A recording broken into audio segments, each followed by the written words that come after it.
My mom had barely pulled out of the driveway when I started thinking about that frozen lasagna in the freezer.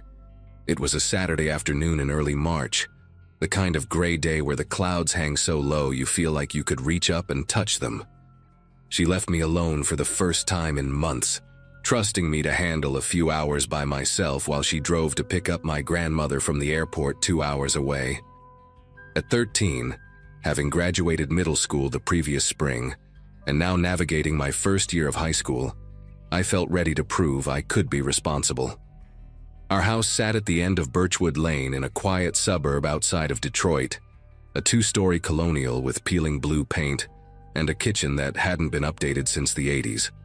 My dad had moved out the year before and money was tight, which explained why half our appliances were held together with duct tape and prayers. The microwave was one of them. I knew that microwave had problems. We all did. It had started sparking about 6 weeks earlier, little flashes of blue light that crackled behind the glass door whenever you heated something for more than 2 minutes. My mom kept saying she would replace it, kept promising that next paycheck would be the one, but something always came up. The car needed new brakes. The furnace filter had to be changed. Life kept demanding its pound of flesh, and the microwave stayed on that cracked laminate counter, humming and sparking like a ticking time bomb none of us wanted to acknowledge. She had told me 100 times to use the oven instead, to be patient and wait the extra 20 minutes for things to heat up properly. But that afternoon, standing in the kitchen with my stomach growling and 6 hours of video games calling my name, patience felt like a foreign concept.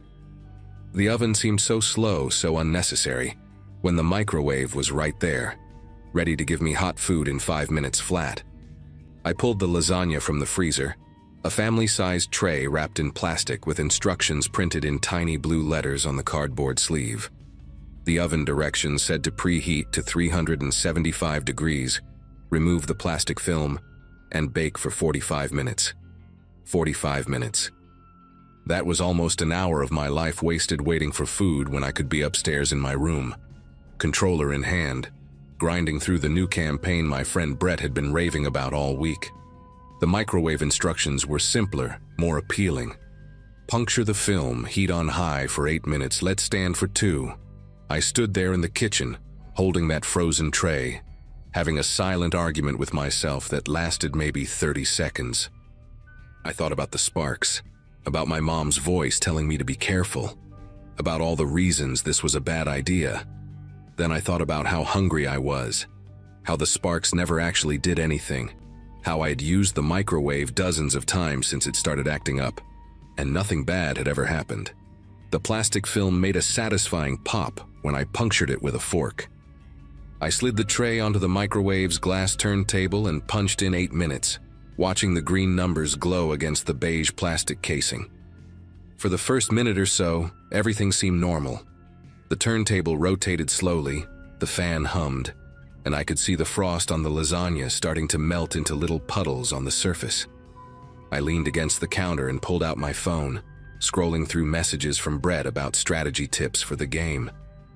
I was reading something about a secret weapon location when I heard the first crackle. It was louder than usual, a sharp snap that made me look up from my screen. Through the microwave door, I saw a flash of blue light near the back corner, right where the magnetron sat behind the inner wall. I should have stopped it right then. I should have hit cancel and accepted that the universe was telling me something. Instead, I just watched, telling myself it would be fine. It was always fine. The second crackle came with a sound I had never heard before. A wet, sizzling pop like bacon hitting a hot pan. A ribbon of orange flame curled up from somewhere behind the turntable, licking at the plastic film covering my lasagna. For a moment I just stared at it, my brain refusing to process what my eyes were seeing. Fire. There was actual fire inside the microwave. The flame grew brighter, feeding on the melting plastic, and suddenly thick black smoke began pouring out from the gaps around the door. The smell hit me next, acrid and chemical, burning the inside of my nose and making my eyes water instantly. I lunged forward and jabbed the cancel button, but the damage was already done. When I yanked open the door, A wave of heat slammed into my face and I stumbled backward as flames jumped from the ruined lasagna tray onto the paper towel roll my mom kept next to the microwave. Within seconds, that entire roll was a torch, flames racing up toward the wooden cabinets above the counter. Panic is a strange thing. It shuts down the logical part of your brain and leaves you operating on pure instinct, which sounds useful until you realize your instincts are terrible. My first thought was not to call 911. My first thought was not to run outside and get help from the neighbors. My first thought, the one that consumed every fiber of my being in that moment, was that my mom was going to kill me. She trusted me. She left me alone for the first time in forever, and within an hour I had set the kitchen on fire using the one appliance she specifically told me not to use. I could not let her find out. I could not let anyone find out. So instead of doing any of the smart things, the things they taught us in school during Fire Safety Week, I grabbed a dish towel from the drawer and started swatting at the flames like I was trying to kill a wasp. The towel caught fire almost immediately, and I dropped it with a yelp, watching it land on the linoleum floor where it began to scorch a black mark into the faded yellow surface. Water. I needed water. I spun around and grabbed the biggest pot I could find from the cabinet next to the stove, a heavy stainless steel thing my mom used for making spaghetti. I shoved it under the faucet and cranked the handle all the way, watching the water fill the pot with agonizing slowness, while behind me the fire crackled and grew. The cabinets were fully engulfed now, old dry wood that had been soaking up cooking grease for decades, and the flames were spreading across the ceiling in a rolling wave of orange and black. The smoke detector finally woke up, screaming its high-pitched alarm that drilled into my skull like a dentist's tool. I hauled the pot out of the sink, water sloshing over the sides and soaking my socks, and I threw it at the base of the flames with all the strength I had. The water hit the fire with a hiss and a cloud of steam, but it barely made a dent. The flames just flickered for a second, and then roared back to life, angrier than before, as if I had insulted them by trying something so pathetic. I filled the pot again, and again and again. Each time I threw water at the fire, and each time it seemed to do absolutely nothing. The kitchen was filling with smoke now, thick gray clouds that hung at eye level and made it impossible to breathe without coughing. My lungs burned, my eyes streamed with tears. I could barely see the sink anymore, just fumbled for the faucet by memory while the world around me dissolved into chaos. The heat was incredible, pressing against my skin like I was standing too close to a bonfire, and I could feel the hair on my arms starting to singe. Somewhere in the back of my mind, a small voice was screaming at me to get out, to run, to save myself, but I kept fighting. I kept thinking that if I could just put out the fire, everything would be okay. I could clean up the mess, open the windows, and my mom would never have to know. That delusion kept me rooted in place while the fire consumed my kitchen inch by inch. The window above the sink shattered from the heat, and that was the moment everything changed. Cold March air rushed in, and instead of helping, it fed the flames like oxygen to a dying ember. The fire exploded outward, climbing the walls with renewed fury, and I finally understood that I was going to die in this kitchen if I did not move right now. I dropped the pot and ran for the back door, slamming my hip against the kitchen table hard enough to leave a bruise that would last for weeks. My fingers fumbled with the deadbolt, slick with sweat and shaking so badly I could barely grip the metal. Behind me I heard something crash, the cabinets collapsing maybe, or the ceiling starting to give way. I did not look back. I just wrenched open the door and threw myself into the backyard, stumbling down the wooden steps and collapsing onto the frozen grass.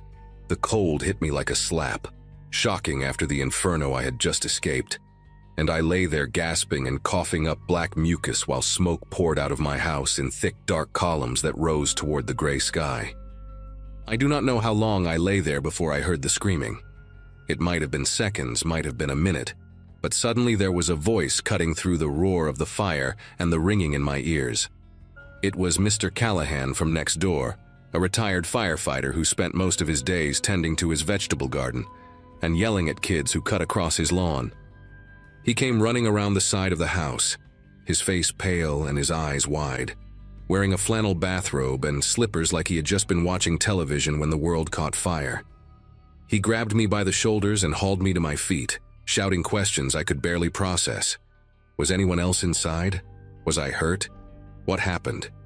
I tried to answer, tried to form words, but all that came out was a rasping cough and a sob that tore itself from somewhere deep in my chest. He half carried me across the yard, away from the house, and deposited me on the sidewalk before sprinting back toward his own home, shouting something about calling 911 and checking on the Delgados on the other side. The fire trucks arrived 7 minutes later, though it felt like hours. By then, the entire first floor of our house was engulfed, flames shooting out of the kitchen windows and licking up toward the second story where my bedroom was. I sat on the curb wrapped in a scratchy wool blanket that someone had draped over my shoulders, watching firefighters in heavy gear drag hoses across our front lawn and spray thousands of gallons of water at a house that used to be my home. The Delgados stood in their driveway, a young couple with a baby who had moved in just 6 months earlier, watching with horror as embers drifted toward their roof and firefighters scrambled to wet down their siding to keep the fire from spreading. I saw the wife clutching their infant daughter against her chest, tears streaming down her face, and something inside me cracked wide open. That baby could have died. Those people could have lost everything. Because I wanted to save 40 minutes on a frozen lasagna. Because I was too impatient, too stupid, too desperate to hide my mistake to do the right thing and call for help when I still had the chance. My mom arrived just as the firefighters were declaring the blaze under control. She came tearing down Birchwood Lane in her old Subaru, my grandmother in the passenger seat looking terrified, and before the car had even fully stopped, she was out of the driver's seat and running toward me. I expected anger. I expected screaming. I expected her to demand to know what I had done, to shake me and ask me how I could be so stupid. Instead, she just dropped to her knees on the wet pavement and pulled me into her arms so tight I could barely breathe, sobbing into my smoke-stained hair while she repeated over and over that I was okay, that I was alive, that nothing else mattered. I broke down completely then, confessing everything between gasping sobs. The microwave, the sparks, the lasagna, my pathetic attempts to put out the fire instead of calling for help. She just held me tighter and told me we would figure it out, that we would get through this together, that houses could be rebuilt but I could not be replaced. That made me cry even harder, because I knew I did not deserve that kind of grace. We lost almost everything that day. The fire gutted the entire first floor and caused so much smoke and water damage to the second floor that most of our belongings were unsalvageable. My mom's wedding photos, gone. My grandmother's quilt that had been in the family for 4 generations, gone. All my video games, my clothes, my books, every physical reminder of my childhood, gone. Insurance covered some of it, but not nearly enough, and we spent the next 8 months living in a cramped 2-bedroom apartment while the house was rebuilt. My dad, who had barely spoken to us since the divorce, actually showed up to help. He took time off work to sort through the wreckage with my mom, salvaging what little could be saved, and for a while it almost felt like we were a family again. The Delgados forgave me eventually. Their house survived with only minor damage to the siding, and the wife, her name was Rosa, I learned later, brought us casseroles every week while we were in that apartment. I could barely look her in the eye for months, but she never once made me feel like the monster I knew I was. That was 11 years ago. I am 24 now, working as an electrician of all things, and I think about that day more often than I would like to admit. I still cannot use a microwave without checking it obsessively, without standing right there watching through the glass door for any sign of trouble. The smell of burning plastic makes me nauseous. Smoke alarms send me into a spiral of anxiety that takes hours to shake. But here's the thing I learned from that day, the lesson that burned itself into my brain, along with all those other scars. Asking for help is not weakness. Admitting you made a mistake is not failure. The real failure is letting pride and fear turn a small problem into a catastrophe. If I had just called 911 when the fire started, when it was still contained to the microwave, they could have been there in minutes. The damage would have been minimal, nobody would have been in danger. Instead, I let my terror of getting in trouble almost kill me and the family next door. I share this story now because I want other kids, other peoples to understand that no mistake is worth dying over. No punishment is worse than what could happen if you try to hide a fire. When things go wrong, swallow your pride and ask for help. It might just save your life.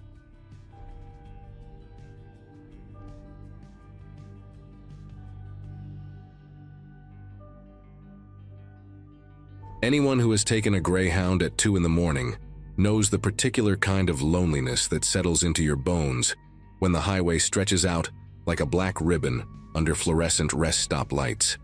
November 2012 found me making that exact trip from Philadelphia to somewhere in upstate New York, chasing a job interview that promised a fresh start after my engagement fell apart 3 months before what should have been my wedding day. My graduating class from college had already moved on to mortgages and babies, and there I was, 26 according to my driver's license but feeling ancient, dragging a single suitcase and a heart full of desperate optimism onto a half-empty bus that smelled like diesel and someone's leftover fast food. The driver barely glanced at my ticket before waving me toward the back, where the overhead lights flickered with that sickly yellow glow that makes everyone look like they are recovering from something terrible. I picked a window seat about halfway down, pressed my forehead against the cold glass, and watched the Philadelphia skyline shrink into a smear of lights behind us.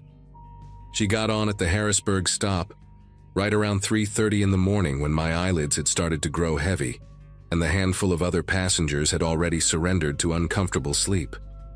I noticed her immediately because she moved with this deliberate slowness, like someone who had all the time in the world and wanted you to know it. She was maybe 60, with silver hair pulled back in a tight bun, and these pale blue eyes that seemed almost colorless under the dim bus lights. She wore a hand-knitted cardigan the color of dried roses and carried a large woven basket covered with a checkered cloth, the kind you see in old paintings of country picnics. When she stopped at my row and smiled down at me, I automatically pulled my bag from the empty seat beside me, the way you do when you are raised to be polite, even when every part of you just wants to be left alone. She settled in next to me with a soft sigh, arranging her basket on her lap with careful, almost ceremonial movements, and turned to face me with a warmth that felt rehearsed somehow, like she had practiced that exact smile in a mirror until it looked natural enough. Her name was Dorothy, she told me within the first 5 minutes, and she was heading to visit her grandson in Syracuse for his birthday. She asked me questions with this gentle persistence that made it hard to give short answers. Where was I going? What did I do for work? Did I have family waiting for me at the other end? I found myself telling her about the job interview, about the marketing position at a small firm that had seemed like a lifeline when the email arrived in my inbox 2 weeks ago. She listened with her head tilted slightly to one side, making these small humming sounds of acknowledgement that grandmothers make when they want you to know they are paying attention. There was something almost hypnotic about talking to her in that dark bus, with the engine rumbling beneath us and the occasional flash of headlights from passing trucks illuminating her pale features. She patted my hand at one point and told me I seemed like a lovely young woman, that good things were surely coming my way, and I remember feeling this strange mixture of comfort and unease, like when a stranger stands just a little too close to you in an elevator. About an hour into our conversation, Dorothy lifted the checkered cloth from her basket and revealed rows of small pastries wrapped in wax paper, each one golden brown and glistening with what looked like honey glaze. She told me she had baked them for her grandson but had made far too many, that her eyes were always bigger than her kitchen could handle, and she laughed at her own joke with this tinkling sound that seemed too delicate for her age. She pressed one of the pastries into my hand before I could refuse, insisting that I looked hungry, that a young woman traveling alone at this hour needed something sweet to keep her spirits up. The pastry was still slightly warm somehow, which should have struck me as strange given that she had boarded the bus over an hour ago, but my stomach growled at the sight of it, and my brain was foggy from exhaustion. I took a bite to be polite, and the taste flooded my mouth. Honey and almonds and something else underneath, something floral and bitter that I could not quite identify. Dorothy watched me chew with an intensity that lasted just a second too long, before her face relaxed back into that practiced grandmotherly warmth, and she told me to finish it all, that I needed my strength for my big interview. The first wave hit me about 20 minutes later, this soft heaviness that started behind my eyes and slowly poured down through my skull like warm syrup. I thought it was just exhaustion finally catching up to me, the accumulated weight of sleepless nights spent crying over wedding deposits I would never get back, and apartments I could no longer afford on my own. My limbs began to feel distant, like they belonged to someone else and I was just borrowing them for the night. The window glass against my temple seemed to pulse with the vibration of the bus, and the passing lights on the highway started leaving long trails across my vision, streaking like comets in slow motion. I tried to sit up straighter, to shake off whatever was pulling me under, but my body refused to cooperate with the simple command. Dorothy's voice reached me through what felt like layers of cotton, asking if I was feeling all right, if perhaps I should rest my eyes for a little while. Her hand found my shoulder and guided me gently down until my head was resting against the seat back, and the last thing I saw clearly was her face hovering above me, that smile still fixed in place but her eyes now sharp and attentive, watching me the way a cat watches a bird with a broken wing. I do not know how long I drifted in that strange half-sleep, that place where you are aware of the world around you but cannot quite reach it. Sounds came to me distorted and fragmented, the rumble of the engine, the occasional cough from somewhere behind us, and beneath it all, a low murmuring that I slowly realized was Dorothy's voice. She was no longer speaking to me. I forced my eyes open just a crack, just enough to see through my lashes without alerting her that I was conscious, and I saw her leaning forward toward the aisle, her lips moving close to someone's ear. The driver. He had left his seat at some point. The bus must have stopped, though I had no memory of it, and he was crouched in the aisle beside Dorothy, his head bent toward hers like they were sharing secrets at a church social. I caught fragments of words, pieces of a conversation that made no sense to my drugged mind. The one, perfect age, service road past exit 47. The driver nodded once, twice, and then his eyes flicked toward me, just for a second, and in that moment I saw something that burned through the fog in my brain. He was not checking if I was comfortable, he was checking if I was unconscious enough. Panic is a strange thing when your body will not let you express it. My heart hammered against my ribs. I could feel it pounding like a fist trying to break through a locked door, but outwardly I remained still, limp, my breathing slow and shallow. The driver returned to his seat, and the bus lurched forward again, but something had changed. The smooth rhythm of the highway was gone, replaced by rougher roads, the occasional bump that made my head loll against the seat in a way that would have been painful if I could feel pain properly anymore. Through the window I could see that the lights had disappeared. No more passing trucks or distant farmhouses, just darkness pressing against the glass like a living thing. Dorothy hummed softly beside me, this tuneless melody that might have been a lullaby in another context, but here, in this moment, sounded like something you would hear in a nightmare you cannot wake from. I tried to move my fingers, just a twitch, just something to prove to myself that I still existed inside this useless body, and after what felt like an eternity I managed to curl my pinky finger against my palm. It was not much, but it was enough to tell me the drug was not as strong as they thought, or maybe I had not eaten enough of that pastry. Or maybe pure terror was burning through the chemicals faster than they expected. The bus slowed and turned again, gravel crunching beneath the tires now, and I risked opening my eyes just a fraction wider. We were on some kind of service road, the pavement cracked and neglected, weeds pushing through the asphalt on either side. Up ahead, I could see a structure taking shape in the darkness, a building, low and sprawling, that might have been a warehouse or an old processing plant, the kind of place that dots the rural stretches between major cities like forgotten teeth in a rotting mouth. There were no lights in the windows, but I could make out vehicles parked near the entrance, 3 or 4 of them, and figures moving in the shadows near a loading dock. Dorothy shifted beside me and I let my eyes fall closed again, keeping my breathing steady, even as every instinct screamed at me to run, to fight, to do something. She leaned close to my ear and whispered that we were almost there, that everything was going to be fine, that I was going to meet some very nice people who had been waiting for someone just like me. Her breath smelled like peppermint and something sour underneath, and I realized with horrible clarity that she had done this before, probably dozens of times, riding buses through the night and selecting women who traveled alone, women who no one would miss until it was far too late. The bus groaned to a stop and the engine cut off, leaving behind a silence so complete I could hear my own heartbeat echoing in my ears. Dorothy stood up, smoothing her cardigan with those careful hands, and called out something to the driver about helping her with the package. That word, package, hit me like ice water, cutting through the remaining fog with brutal efficiency. I was not a passenger to her, not a person, just cargo to be delivered and forgotten. Through my barely open eyes, I watched her step into the aisle and move toward the front of the bus, her woven basket left behind on the seat like a prop that had served its purpose. The driver was already outside. I could hear his footsteps on the gravel, and then voices. Male voices, at least two of them, speaking in low tones that I could not make out.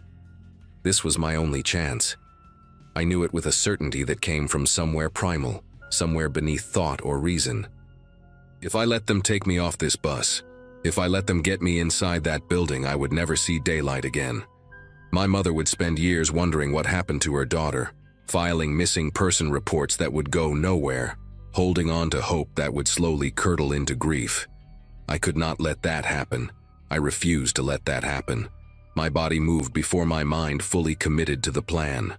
Some desperate survival instinct overriding the chemicals still sluggish in my blood. I forced myself upright, fighting through the vertigo that threatened to pull me back down, and my hand found my purse still wedged between the seat and the wall where I had left it hours ago. The window. I turned to face it, my fingers clumsy and uncooperative as I searched for the emergency latch that I knew had to be there somewhere. Greyhound buses have them. I remembered reading that somewhere. Little red handles that release the windows in case of accidents. The voices outside were getting louder. Someone laughed, and I heard Dorothy say something about the girl being small, easy to move. My fingers found the latch and I pulled with everything I had left, which was not much, but it was enough. The window popped outward with a sound that seemed deafening in the silence, and I did not think, did not hesitate, just pushed myself through the opening head first, tumbling out into the cold November air and hitting the ground hard enough to knock the breath from my lungs. Pain exploded through my shoulder and hip, but I was already scrambling, already crawling toward the darkness at the edge of the property where the weeds grew tall and the trees began. Someone shouted behind me, a man's voice sharp with surprise and anger, and I heard footsteps pounding on gravel, multiple sets of them converging on where I had landed. But I was already in the tall grass, my hands and knees tearing through dried stalks and thorny underbrush, moving on pure adrenaline, and the desperate knowledge that stopping meant death, or something worse than death.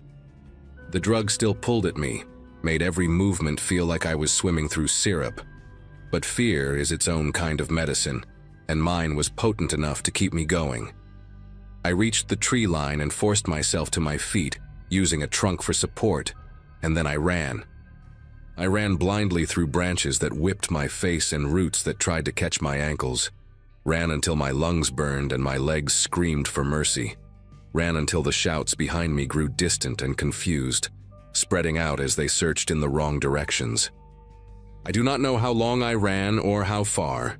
Time had become meaningless, measured only in heartbeats and ragged breaths.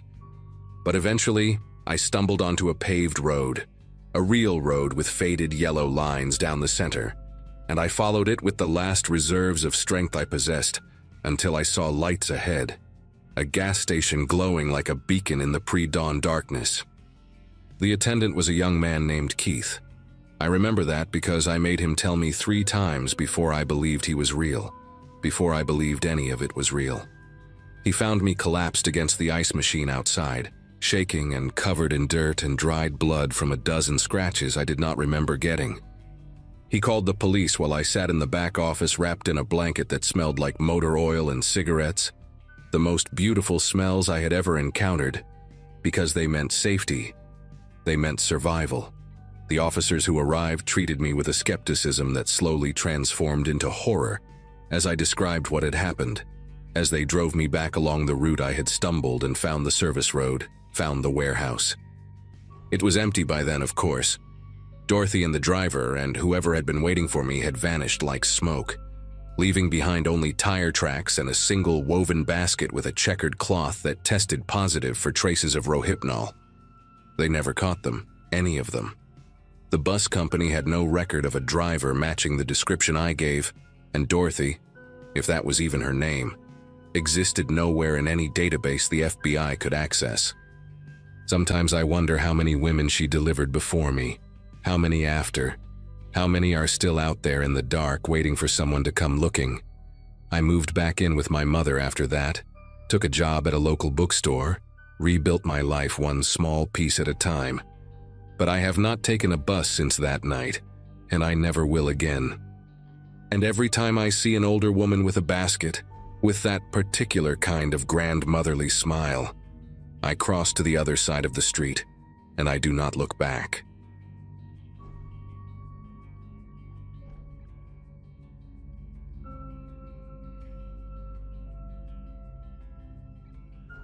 Driving for a rideshare app was supposed to be temporary, just something to help pay off student loans, while my actual career figured itself out. By the fall of 2017, my college graduation was already 2 years behind me, and the marketing degree I had worked so hard for sat collecting dust while I spent my nights picking up drunk college kids and businessmen who needed airport runs at ungodly hours. That particular Friday night started like any other.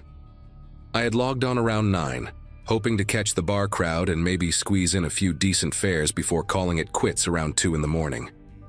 The first few hours were uneventful, mostly short trips downtown, a couple heading to a concert venue, the usual. Around midnight, I pulled into a gas station parking lot off Route 34 to grab a coffee and check my phone. The app had been slow for about 20 minutes, and I was debating whether to just head home early. That is when the ping came through, and I remember staring at it longer than I should have. The pickup location was about 15 miles outside of town, way out on Miller Road where the streetlights stopped and the farmland started. The passenger had a 4.2 rating, which was not great but not terrible either. The destination field just said gas station, which was vague enough to make me hesitate. Everything in my gut told me to decline the ride. 15 miles out meant 15 miles back with no guarantee of another fare, and that stretch of road was nothing but cornfields and the occasional farmhouse with lights that always seemed to be off. But here is the thing about driving rideshare. Your acceptance rate matters. Too many declined rides and the algorithm starts punishing you, sending you fewer requests, pushing you down some invisible list.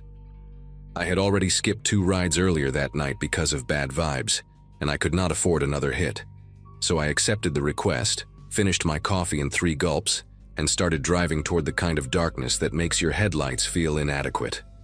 The drive out to Miller Road took about 25 minutes, and with each mile the world seemed to shrink down to just my car and whatever the headlights could reach. No other vehicles, no houses with porch lights on, just flat stretches of farmland broken up by the occasional cluster of trees that looked like black smudges against the slightly less black sky. My GPS kept telling me to continue straight, and I remember thinking how strange it was that someone would request a ride from out here. There were no bars, no restaurants, nothing that would explain why a person would be stranded in this specific spot at nearly 1 in the morning. When I finally got close to the pickup location, I saw the car first. It was a dark sedan, maybe a Nissan or a Toyota, hard to tell in the darkness, pulled off onto the gravel shoulder with its hazard lights blinking orange. A man stood next to it, illuminated by my approaching headlights, and he raised one hand in a casual wave like we were old friends meeting up for lunch. I pulled up alongside him and lowered my passenger window. He was maybe 40, 45, with a receding hairline and a face that seemed ordinary in every way. The kind of face you would forget 5 minutes after seeing it. He wore a dark jacket over a flannel shirt, jeans, work boots. Nothing remarkable. He leaned down to look into my car, and when he smiled, it seemed rehearsed, like he had practiced it in a mirror until it looked natural enough. He said his name was Dennis and pointed at his car, explaining that he had hit something in the road about an hour ago, and the tire went flat. No spare in the trunk, phone almost dead, so he had requested a ride to the nearest gas station to get help. It all sounded reasonable. Flat tires happen all the time. People get stranded on empty roads every single night. But something about the way he kept glancing back at his car, quick little looks like he was checking to make sure it was still there, made me wish I had trusted my earlier instinct and declined this ride when I had the chance. He climbed into the back seat, and immediately I noticed the smell. It was faint at first, something metallic underneath the stronger scent of sweat and what might have been gasoline. I figured he had been messing around with his car trying to fix the tire himself, maybe cut his hand on something, got some fuel on his clothes while checking under the hood. People smell like all kinds of things, and I had learned not to judge. I confirmed the destination on my app, a gas station about 12 miles east, and started driving. For the first few minutes, Dennis did not say much. He sat behind me, not directly behind the driver's seat, but off to the right where I could see him in the rearview mirror if I adjusted it slightly. He was looking out the window at the darkness passing by, his fingers tapping an irregular rhythm on his knee. When I tried to make small talk, asking if he lived around here, he gave me a vague answer about visiting a friend who had a farm nearby. I asked which farm, and he just said I probably would not know it. About 5 minutes into the drive, Dennis leaned forward slightly and asked if we could change the destination. He said his buddy actually lived closer to Ridgewood, which was a small town about 30 miles in the opposite direction from where we were heading. He said his buddy could come pick him up from there, that it would be easier than dealing with the gas station and a tow truck at this hour. I told him that was a pretty significant change, that it would add a lot to the fare, but he waved his hand like money was not a concern. Something about the way he said it made me uneasy, this casual dismissal of cost from a guy whose car did not even have a spare tire in the trunk. But I was already out here in the middle of nowhere, and a longer fare meant more money, so I updated the destination and took the next left onto County Road 9. That road was even darker than Miller Road, if that was possible, with trees pressing in close on both sides like walls. Dennis settled back into his seat, and I caught him checking his phone, the screen lighting up his face in brief flashes. He was not texting anyone. He was looking at a map. I tried to focus on the road, but my mind kept circling back to small details that did not add up. If his phone was almost dead like he had claimed, why was he using it to look at maps instead of conserving battery?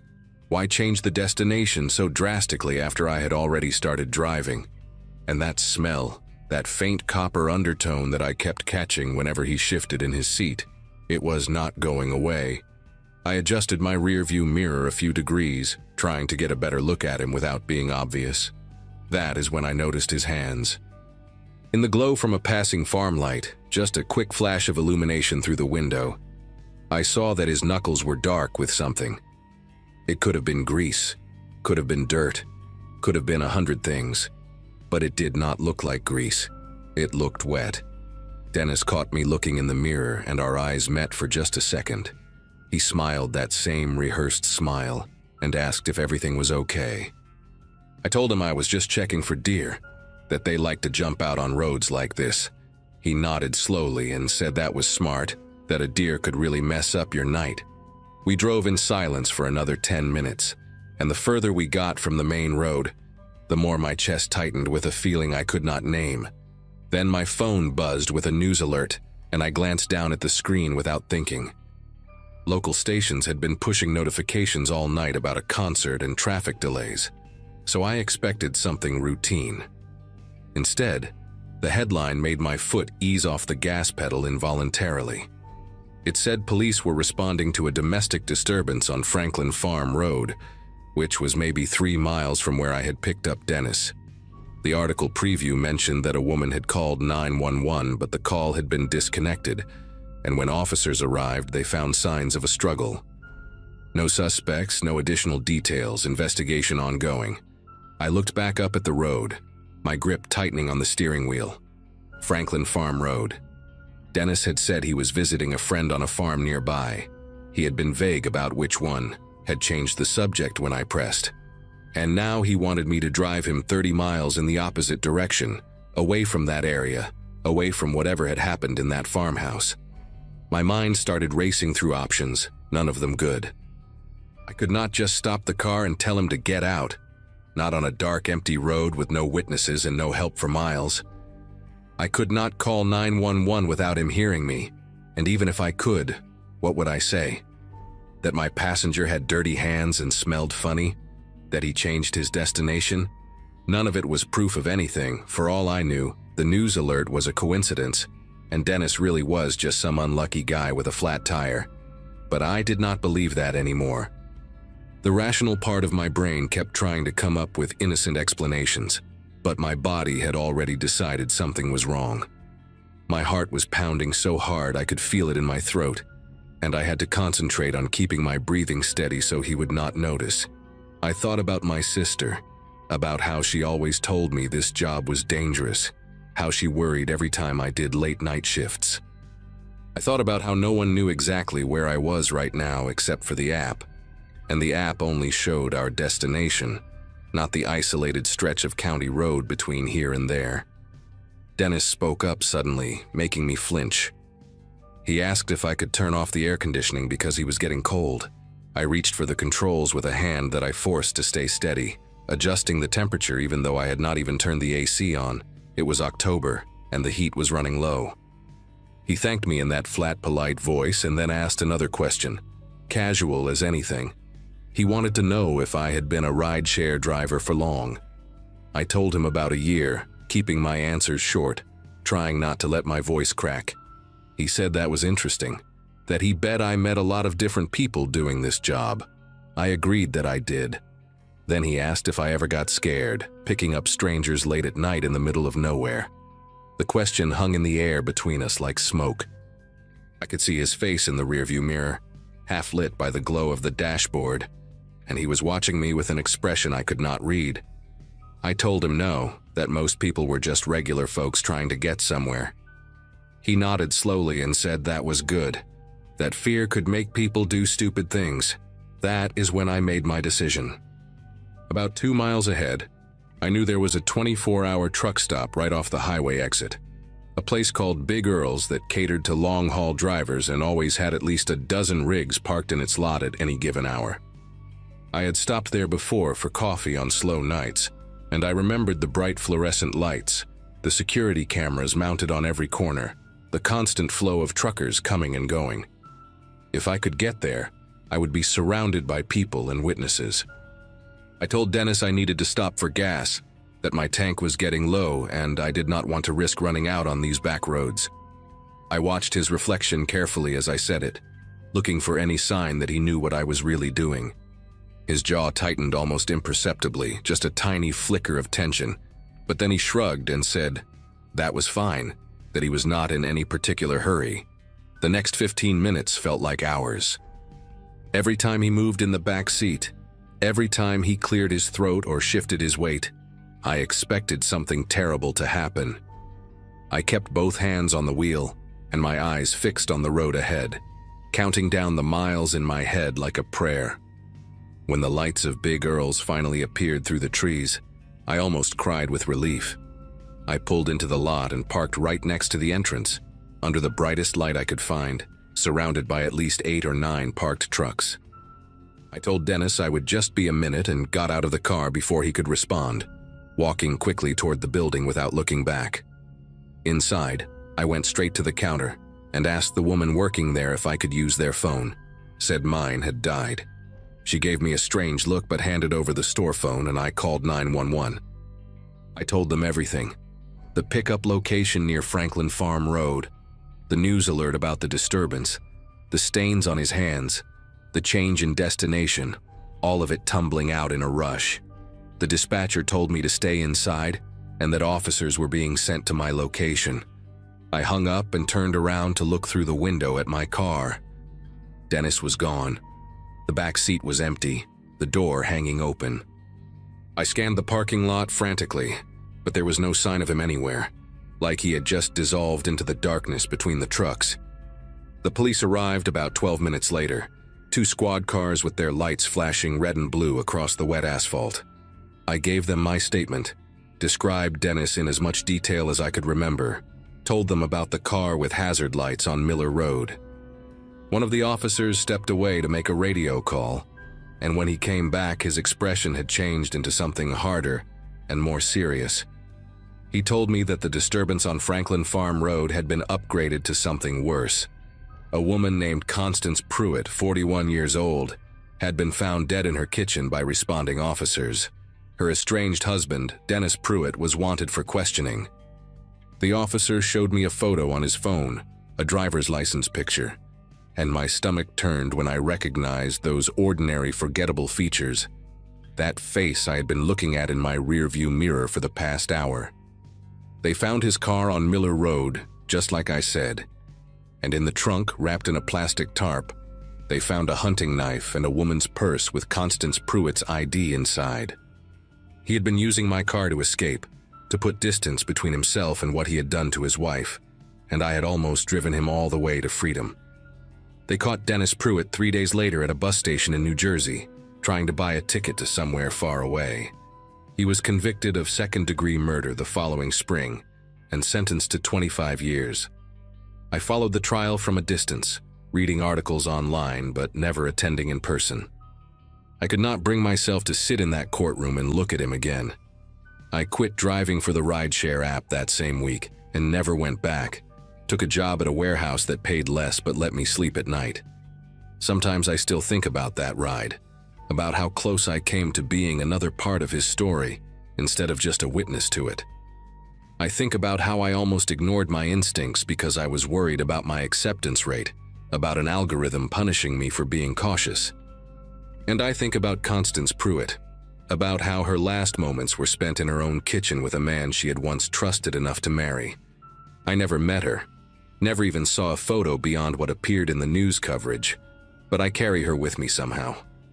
Every time I get into a car with a stranger now, whether I am the driver or the passenger, I remember that ordinary faces can hide extraordinary darkness, and that sometimes the only thing standing between you and something terrible is the decision to trust your gut when it tells you to run.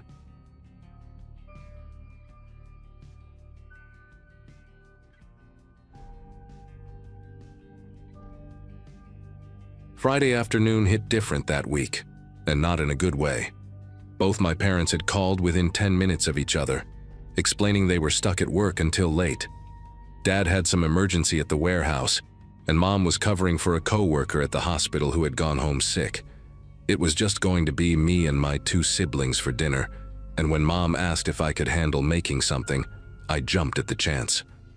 16 years old, and finally trusted with a real task, not just heating up leftovers or making sandwiches. My younger brother Elliot, who had just turned 13 the month before, would be home from basketball practice around 5:30. My sister Quinn was already upstairs doing homework, earbuds in, completely checked out from the world.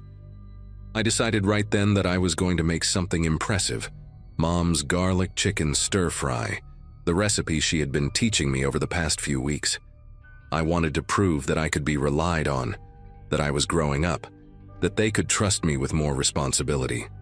Our house sat on a quiet street in Flagstaff, one of those older neighborhoods where everyone had lived for decades and knew each other by name. The kitchen was small but efficient, every inch of counter space serving a purpose. Mom kept her cooking equipment organized with almost military precision. Wooden spoons in the ceramic jar by the stove, knives on the magnetic strip, cutting boards stacked by size in the cabinet under the island. I pulled up the recipe on my phone and started gathering what I needed. Chicken breast from the fridge, vegetables from the crisper drawer, the big wok that hung on a hook above the stove. The rice cooker was already clean, sitting there waiting. Everything felt manageable, even easy. I remember tying on the old apron that hung by the pantry door, the green one with the coffee stains that Dad always joked made it look vintage. There was this warm feeling in my chest, this sense of pride that I was about to do something meaningful for my family. I had no idea that in less than an hour, that feeling would twist into something I still have trouble describing. The first mistake was deciding to rush. Elliot had texted that practice was ending early, which meant he would be home in 20 minutes instead of 45. I wanted everything to be ready when he walked through the door, wanted him to see me as capable and in charge. So instead of taking my time with the prep work, like Mom always emphasized, I started cutting corners. I grabbed the vegetables and began chopping them quickly, not bothering to wash the cutting board that had been sitting in the dish rack. The chicken went onto the counter without me checking if the surface was properly clean. I was moving fast, too fast, pulling out utensils and bowls and ingredients in a chaotic dance that would have made my mother cringe. The wok was heating on the stove, oil already starting to shimmer, and I still had half the prep work left to do. That frantic energy, that need to impress clouded every sensible thought in my head. I should have slowed down. I should have remembered that cooking is about patience, not speed. The glass measuring cup had been in our kitchen for as long as I could remember. It was one of those old Pyrex ones with the red measurement lines, the kind that feels indestructible until suddenly it is not. I needed to measure out the soy sauce and rice vinegar for the sauce, and I grabbed it from the cabinet without really looking. When I set it down on the counter a little too hard, I heard this sound. Not a crack exactly, more like a quiet ping, the kind of noise you almost convince yourself you imagined. I glanced at the cup and did not see anything obvious, no visible fracture or chip, so I poured in the soy sauce, then the vinegar, then the sesame oil, swirling it all together. It was only when I lifted the cup to pour the mixture into a small bowl that I noticed it. A thin sliver of glass, maybe half an inch long, sitting at the bottom of the dark liquid. My heart stuttered. I fished it out with my fingers, cutting my thumb slightly in the process, and stared at this tiny transparent shard that had almost made it into the sauce. Almost. But then a horrible thought crept in. What if there were more pieces that I could not see? I held the bowl up to the light, tilting it back and forth, searching for any glint or sparkle that might betray another fragment hiding in the dark liquid. The sauce was nearly black from the soy sauce, impossible to see through clearly. I told myself it was fine, that I had found the only piece, that glass does not just shatter into invisible dust.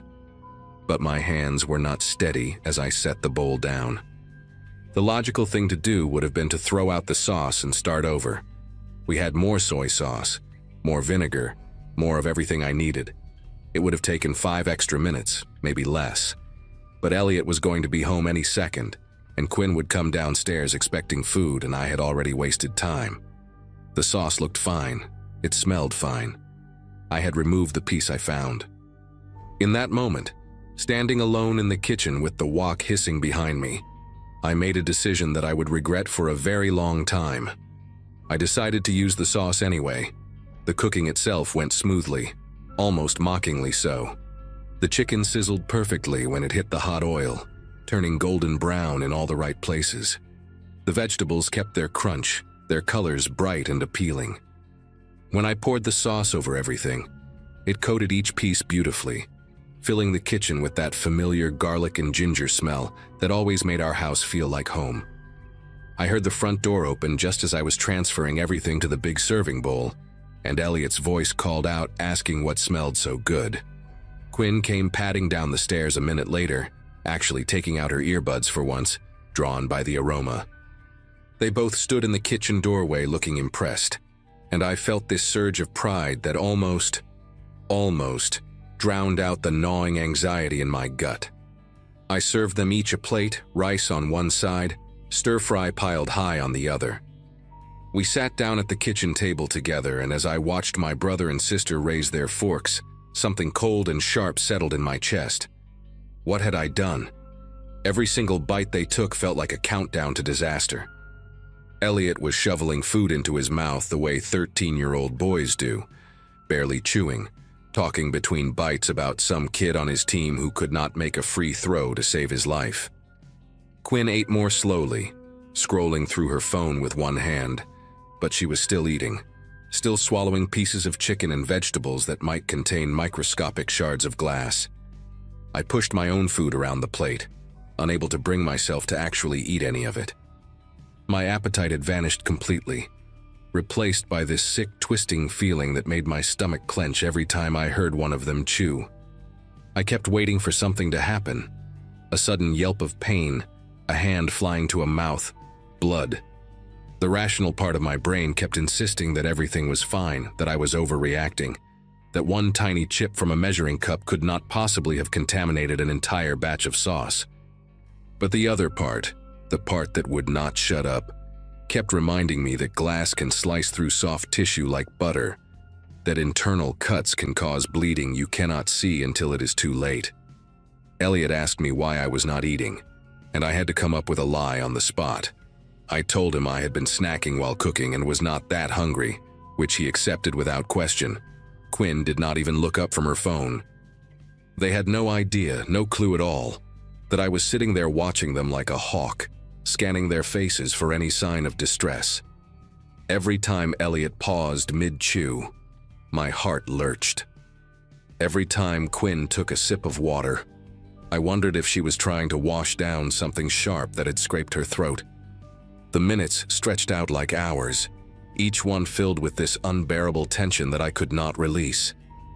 I wanted to tell them to stop, to push their plates away, to spit out whatever was in their mouths. But how could I explain? How could I admit that I had been careless, that I had put speed and pride above their safety? The shame of it pressed down on me like a physical weight, making it hard to breathe. So I sat there in silence, smiling when they complimented the food, dying a little inside with every word of praise. The meal ended without incident, but my nightmare was far from over. Elliot finished first, scraping his plate clean and asking if there was more. I told him no, that I had only made enough for one serving each, which was a lie. There was plenty left in the bowl on the counter. But I could not let him eat another bite. I could not let anyone eat another bite. Quinn finished a few minutes later and carried her plate to the sink, thanking me in that distracted way she had before heading back upstairs. Elliot flopped onto the couch and turned on the TV, completely oblivious to the war raging inside my head.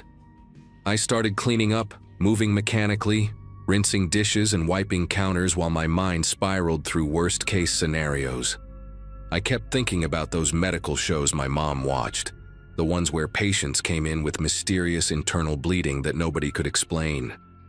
I thought about how glass fragments could lodge in the stomach lining, in the intestines, slicing slowly from the inside. Every medical horror story I had ever heard came flooding back, each one more terrifying than the last.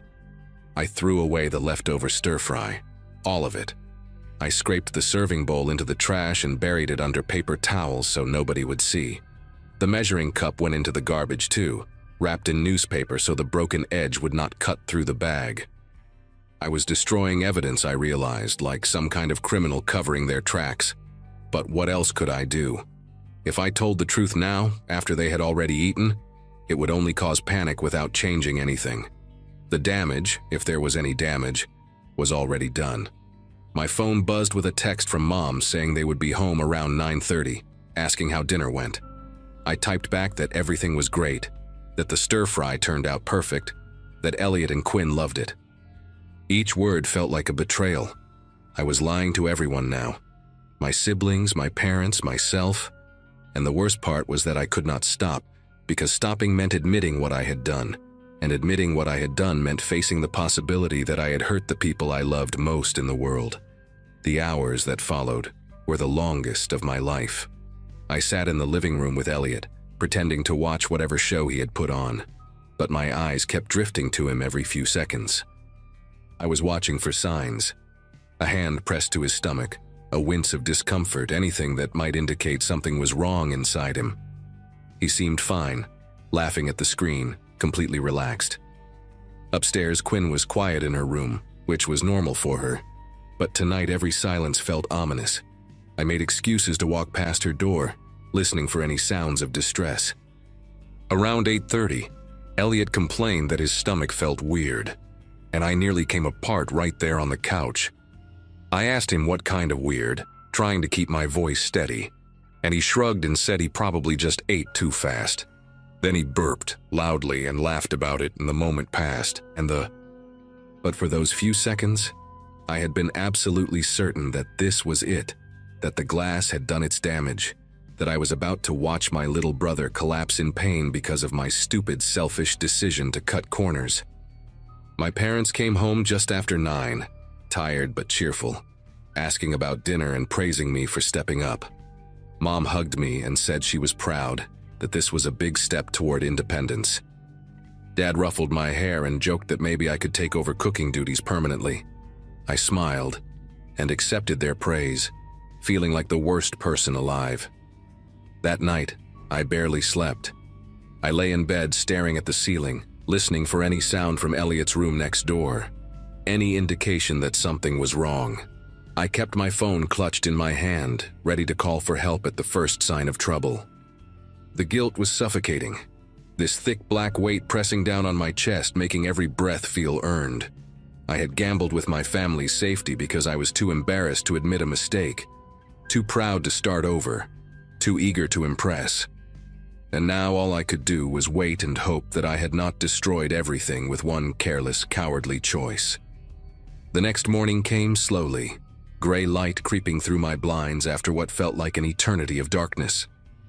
I heard Elliot's alarm go off through the wall, heard him shuffle to the bathroom, heard the toilet flush and the faucet run. Normal sounds. Living sounds.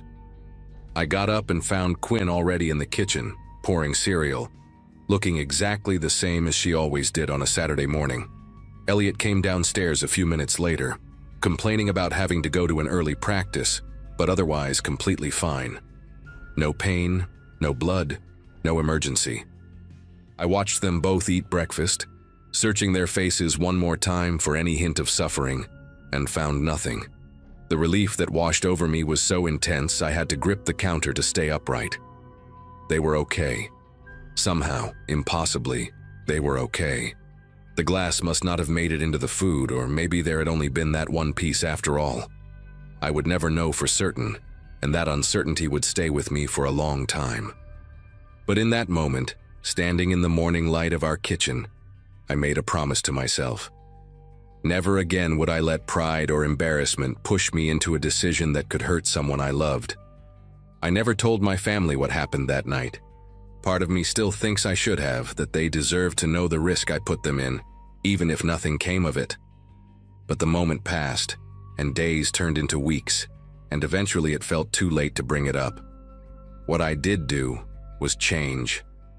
I became almost obsessive about kitchen safety after that, checking equipment before using it, taking my time with prep work, never rushing no matter how much pressure I felt. My mom noticed and commented once that I had become quite the careful cook. I just smiled and said I was trying to do things right. She had no idea how much weight those words carried. Sometimes, late at night, I still think about that Friday evening. I think about how close I came to causing real harm, how a split-second decision to stay quiet could have ended with my brother or sister in a hospital bed. The fear has faded now, mostly, but the lesson remains burned into my memory like a scar. Some mistakes you can take back, others you carry forever, even when you get lucky enough to walk away without consequences.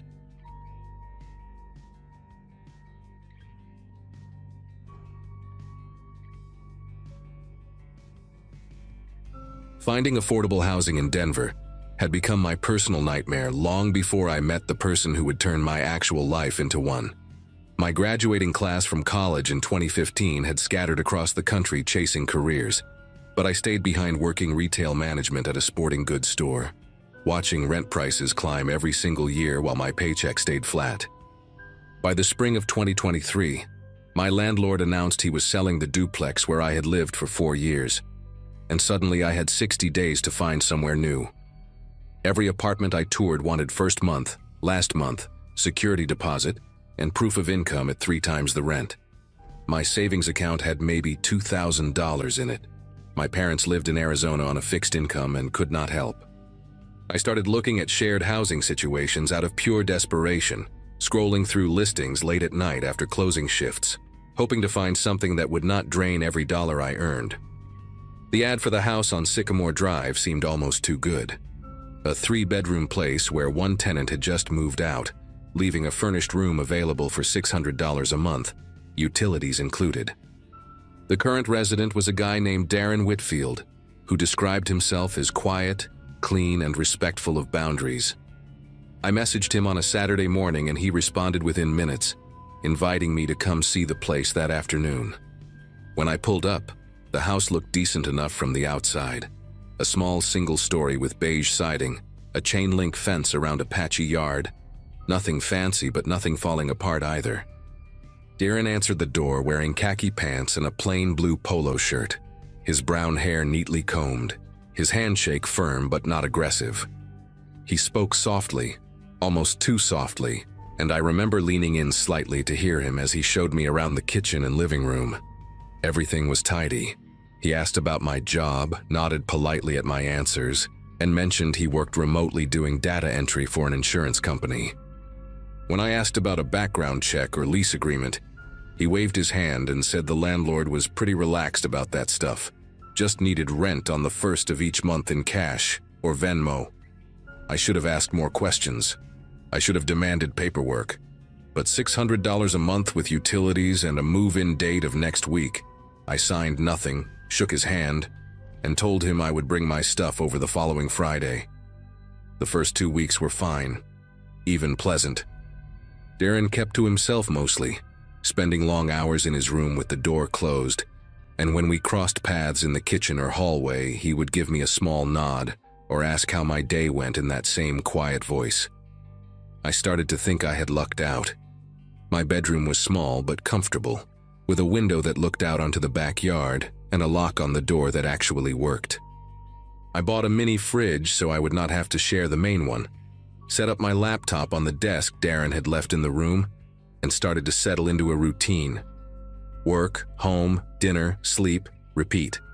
Sometimes I would hear Darren talking in his room late at night, and I assumed he was on the phone with family or maybe playing some kind of online game with voice chat. The walls were thin enough that I could hear the murmur of his voice but not the actual words. It did not bother me. I wore earplugs to sleep anyway because of traffic noise from the main road 2 blocks over. Everything seemed normal. And I remember texting my friend Corinne that I had finally caught a break on the housing situation. The first strange thing happened on a Wednesday night about 3 weeks after I moved in. I came home from a closing shift around 11, exhausted and looking forward to crashing immediately, and found the back door standing wide open. Not just unlocked, fully open. The screen door pushed out against its hinges, letting in the cool night air and a few moths that had gathered around the porch light. I walked through the house calling for Darren, but his bedroom door was closed and no sound came from inside. I shut and locked the back door, checked the windows, and stood in the kitchen for a long moment trying to figure out what had happened.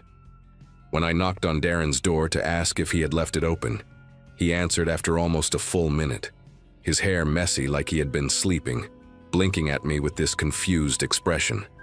He said he had been in his room since 7 and had not touched the back door.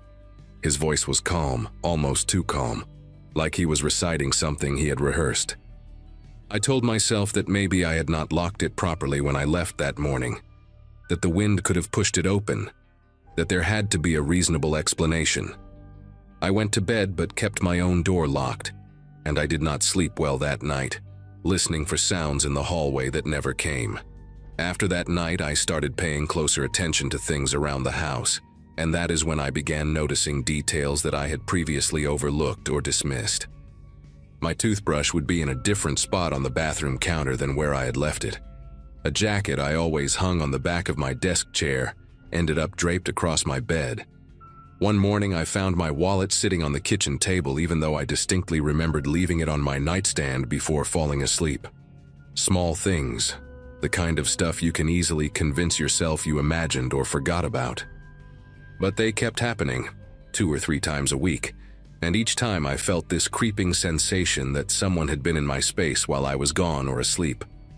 I bought a cheap doorstop from a hardware store and started jamming it under my bedroom door at night in addition to locking it. I also started taking photos of how I left things before work, my desk, my dresser, the position of items on my shelf, so I could compare when I got home. The photos confirmed what I suspected. Things were being moved. Not dramatically, not obviously, just enough that I could tell. When I brought it up to Darren over dinner one evening, asking if he had been in my room for any reason, he looked at me with this blank expression and said no. Why would he go in my room? That would be a violation of my privacy. The way he said the word violation made something tighten in my chest. The late night talking from Darren's room got worse around the same time. What I had assumed was phone calls or gaming turned into something else entirely. I would wake up at 2 or 3 in the morning to the sound of his voice rising and falling through the wall. Sometimes calm and measured, sometimes sharp and angry, but always just one voice. No pauses for someone else to respond on a phone. No notification sounds or ringtones. Just Darren speaking in complete sentences to nobody I could hear, sometimes for an hour or more. One night I pressed my ear against the wall separating our rooms and listened, trying to make out the words. Most of it was too muffled, but I caught fragments.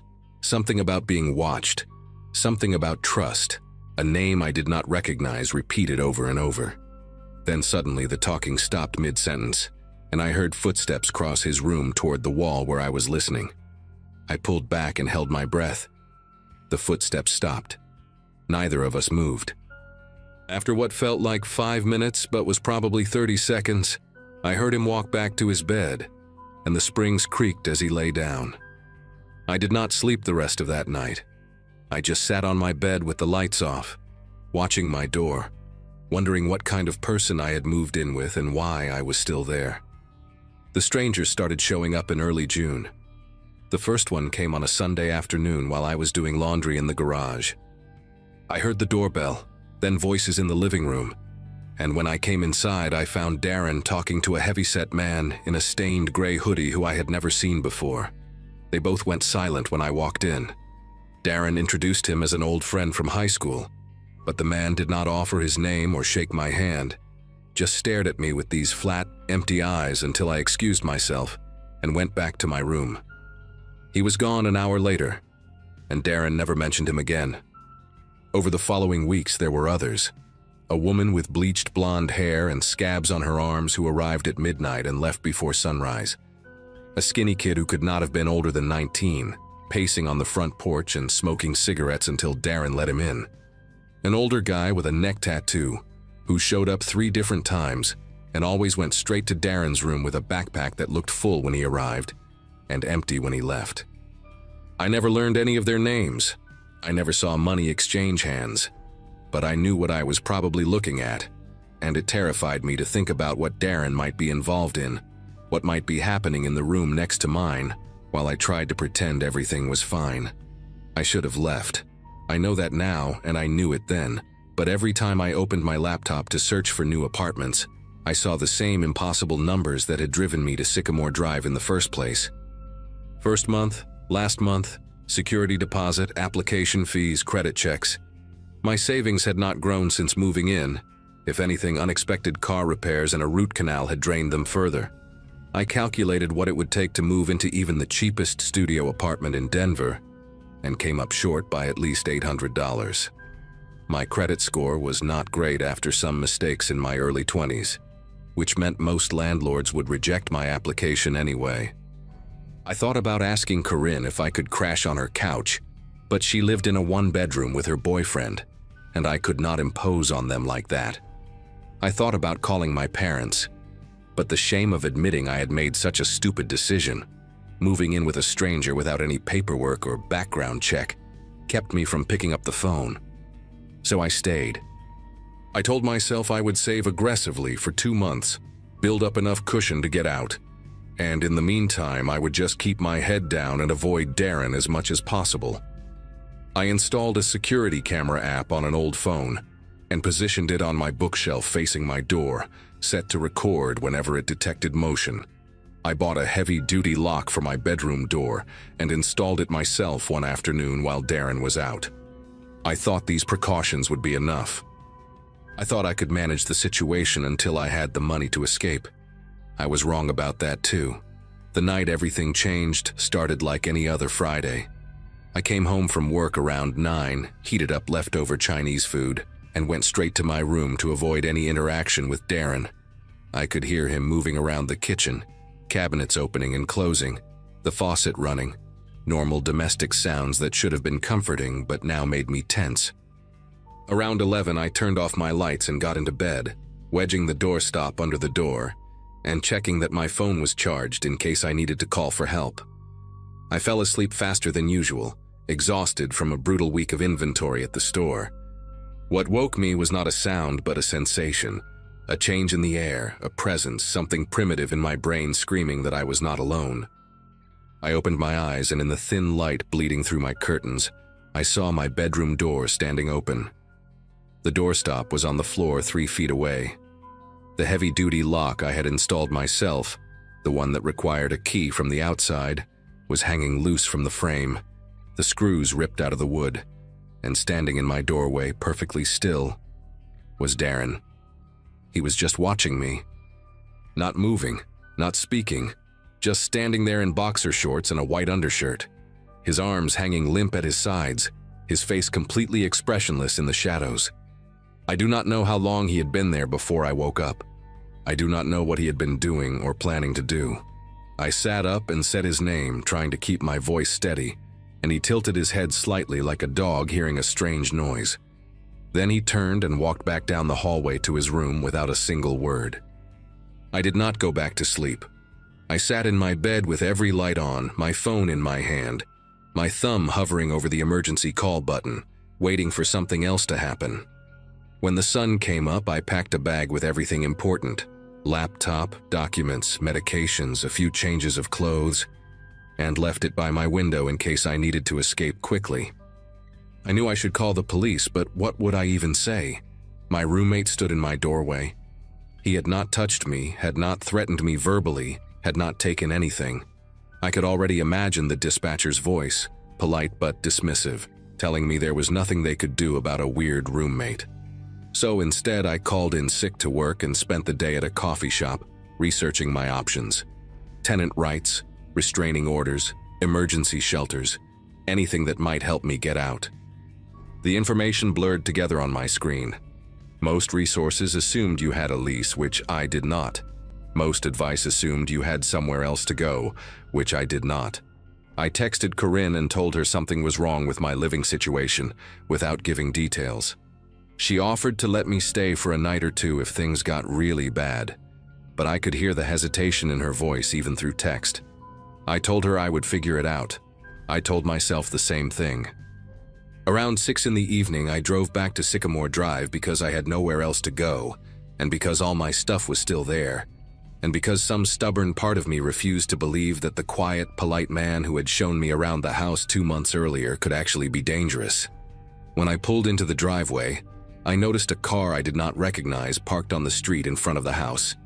A beat-up red sedan with tinted windows and a cracked taillight. The front door was unlocked when I tried it, which was unusual because Darren was obsessive about keeping it locked during the day. I stepped inside and heard voices coming from the kitchen, loud and agitated, multiple people talking over each other. I should have turned around right then. I should have gotten back in my car and driven to Corinne's place and never looked back. But my bag was still in my room by the window, and my laptop had all my work files, and I convinced myself I could just slip down the hallway and grab my things without anyone noticing. I made it about 5 steps before Darren appeared at the end of the hall, blocking my path to my bedroom. Behind him I could see 2 men I had never met before, one of them holding what looked like a small handgun down by his thigh. Darren's face was different now, not blank or confused, but sharp, focused.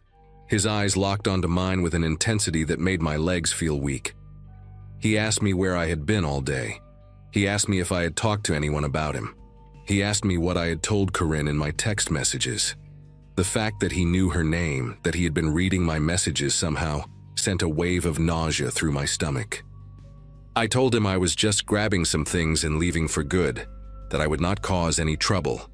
that I did not care what he was doing and would never tell anyone. He stared at me for a long moment, then stepped aside and gestured toward my room. I walked past him on shaking legs, feeling his eyes on my back the whole way. I grabbed my bag from beside the window and stuffed a few more things inside. Chargers, my passport, a framed photo of my parents that I could not leave behind. My hands were clumsy and slow, fumbling with zippers that suddenly seemed impossible to operate. I could hear Darren and the two men talking in low voices in the kitchen, occasional words drifting down the hall. Money, shipment, problem, deal with it. I did not want to know what they were discussing. I just wanted to get out alive. I slung the bag over my shoulder, took one last look at the room that had been my home for 2 months, and walked back down the hallway toward the front door. Darren was waiting there, leaning against the wall with his arms crossed, watching me approach. When I reached for the door handle, he put his hand on my arm, not hard, but firm enough to stop me. He leaned close and spoke directly into my ear, his breath warm against my skin, and said that if I ever mentioned this house or his name or anything I had seen to anyone, he would find me. He said he knew where my parents lived in Arizona. He said he had copied all the contacts from my phone one night while I slept. Then he let go of my arm, opened the door for me like a gentleman, and wished me luck finding a new place. I walked to my car without looking back. I drove to Corinne's apartment and sat in my car in the parking lot for 20 minutes before I could stop shaking enough to go inside. I never went back to Sycamore Drive. I never reported Darren to the police because I was terrified of what he might do if I did. I stayed on Corinne's couch for 3 weeks until I found a room in a house with 2 women who insisted on background checks and a formal lease and references from previous landlords. I paid the extra fees gladly. I filled out every form they asked for. And sometimes late at night when I cannot sleep, I think about the other people who might have answered Darren's ad after I left, who might have seen that cheap rent and that tidy house and that soft-spoken man and made the same desperate choice I did. I hope they were smarter than me. I hope they asked the questions I did not ask. But mostly I just hope they got out too.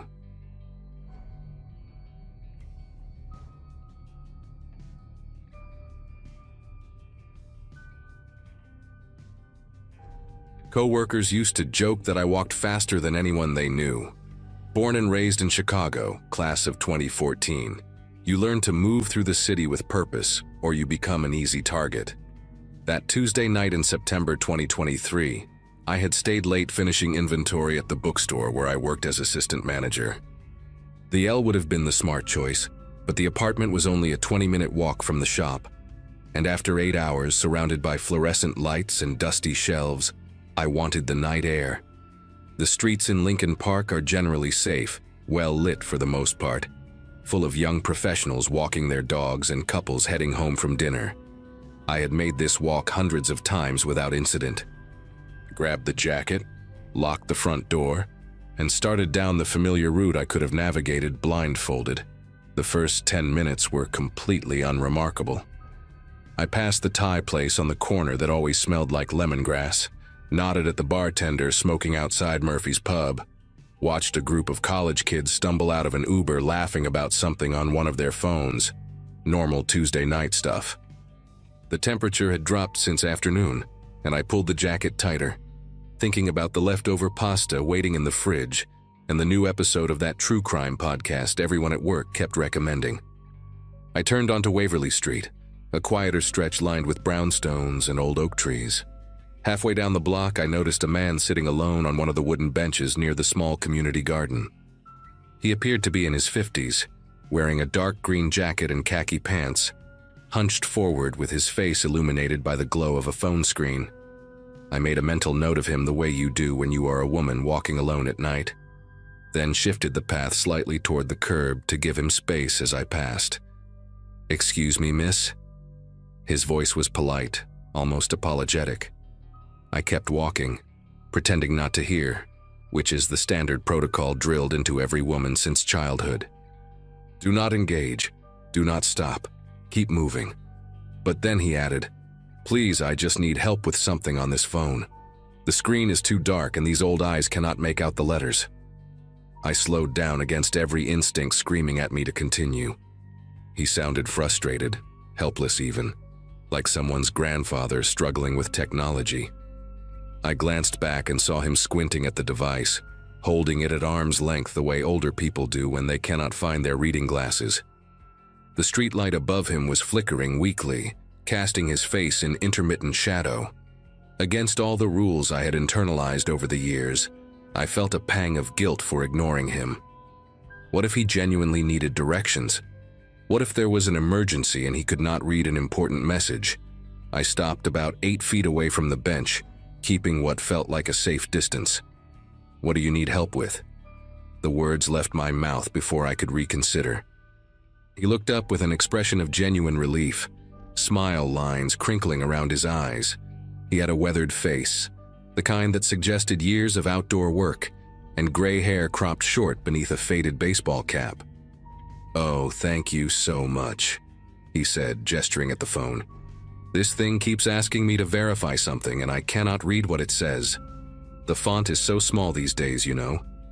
Everything is designed for young people with perfect vision." He let out a small laugh that seemed self-deprecating and harmless. I took a few steps closer, still maintaining some distance, craning my neck to see the screen from where I stood.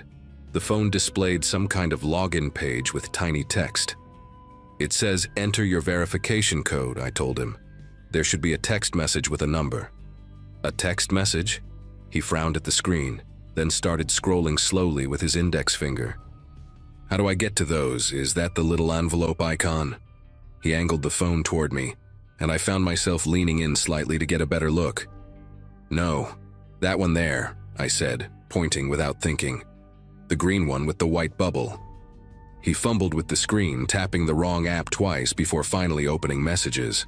The whole interaction felt painfully slow, the way helping a parent or grandparent navigate a smartphone always does. Part of me wanted to just grab the phone and do it myself, but I kept that boundary intact. He scrolled through what appeared to be a nearly empty inbox, squinting and bringing the screen closer to his face. "I think it might be this one," he muttered. "Can you see the numbers? There are too many of them and I cannot tell which ones to type in." He shifted on the bench, moving toward the edge closest to me, shrinking the gap between us by another foot or two. Something in the air changed then, though I could not have explained what. Maybe it was how smoothly he had repositioned himself, or how his questions kept requiring me to look more closely at the screen rather than at the surroundings. I became suddenly aware of how quiet Waverly Street had gotten. The brownstones on either side were dark, their residents already asleep or watching television in back rooms. No cars had passed in at least 2 minutes. The Thai restaurant and Murphy's pub felt very far away now, separated from me by several blocks and one poorly lit stretch of sidewalk. I took a small step backward, ready to give him a quick answer and continue on my way. "The code is 647321, I said, reading it off quickly. "Just type those numbers into the box and hit the green button." I was about to wish him a good night when I heard footsteps behind me. Not approaching from the distance, not walking past on the street. Close, right there, like someone had been standing still and just now decided to move. I turned my head and saw a second figure standing maybe 6 feet away, positioned directly between me and the main road I had come from. A woman, or what I initially thought was a woman, wearing an oversized hoodie with the hood pulled up and dark jeans that blended into the shadows. The face beneath the hood was young, maybe early 20s, with sharp cheekbones and eyes that held no expression whatsoever. She was not looking at the man on the bench. She was looking at me, studying me the way you might examine produce at a grocery store, deciding if it was worth taking home. There was no pretense of coincidence, no fake surprise at finding another person on this quiet street. She had clearly emerged from the narrow alley between 2 brownstones, an alley I had walked past without a second glance. The realization hit me like ice water down the spine. She had been waiting there, in the dark, watching the entire interaction unfold, waiting for the exact moment when the man on the bench had my full attention, when I was distracted and vulnerable and perfectly positioned with my back to the only escape route. The man on the bench stood up slowly. The helpless grandfather routine evaporated like morning fog. replaced by something deliberate and controlled. He slipped the phone into his jacket pocket without looking at it. Those same eyes that had seemed friendly moments ago, now flat and calculating. He was taller than I expected, well over 6 feet, with broad shoulders that his hunched posture had concealed. "You should not walk alone this late," he said, and his voice had changed too. Deeper, steadier, no more fumbling uncertainty. The woman in the hoodie took a step closer, not rushing, just calmly reducing the distance. I was caught in a shrinking triangle, the bench at my back, the woman blocking the path to the main street, and a wall of hedges from the community garden cutting off any lateral escape. Every self-defense class I had ever taken, every article I had read about trusting your instincts, every warning from friends and family about being careful at night, all of it screamed the same thing. This was planned. This was coordinated. And I had walked directly into it because I felt guilty about ignoring a stranger.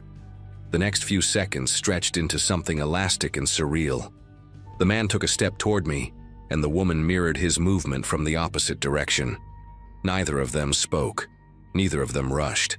They moved with the patience of people who had done this before, who knew that panic makes victims freeze or run in predictable patterns. I felt the scream building in my throat but forced it down, knowing that a scream on this empty street might not bring help fast enough. Instead, I did the only thing my body would allow. I ran directly at the hedge. It was a wild, desperate calculation. The bushes were thick but not impenetrable, maybe 4 feet tall, bordering the community garden that I knew opened onto Addison Avenue on the other side.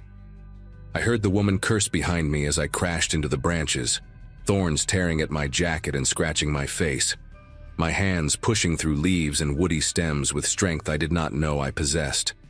Something grabbed at my ankle, fingers or a branch. I could not tell, but I kicked backward hard and felt it release. I tumbled through the other side of the hedge and landed on my hands and knees in the soft dirt of the garden.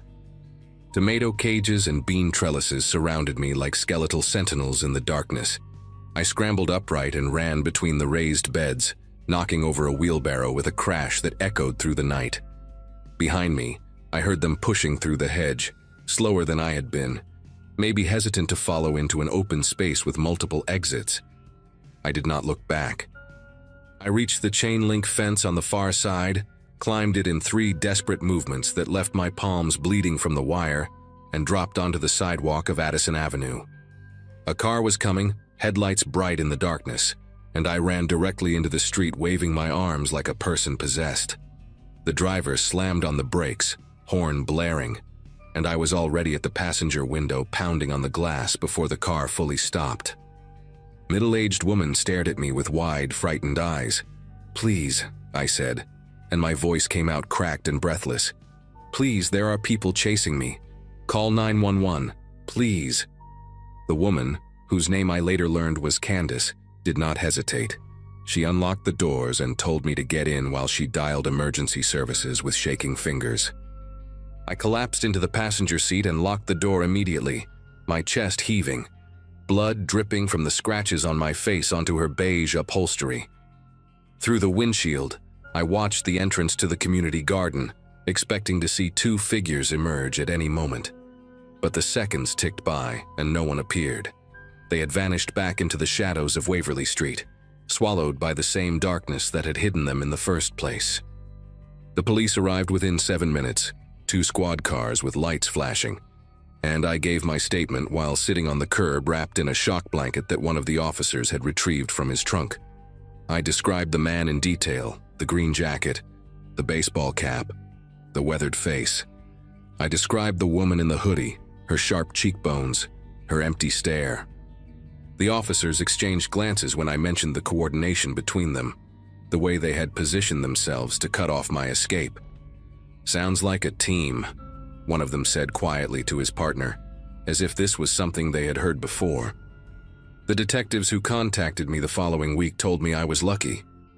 They had been tracking a pattern of similar incidents in the area over the past several months, always targeting women walking alone at night, always using the same technique of distraction and encirclement. 2 other victims had not been as fortunate as me. They would not give me details, and I did not ask for them. I moved to a different neighborhood before the month ended, broke my lease, and paid the penalty without complaint.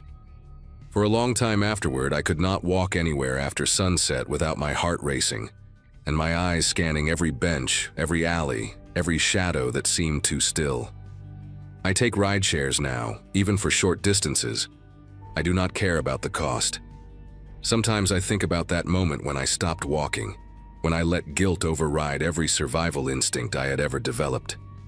How close I came to becoming another statistic, another name in a police file, another cautionary tale told to women who just want to walk home in peace. The man with the phone is still out there somewhere, I assume, sitting on another bench in another quiet neighborhood, waiting for another woman to make the same mistake I almost made. And that thought keeps me awake more nights than I would like to admit.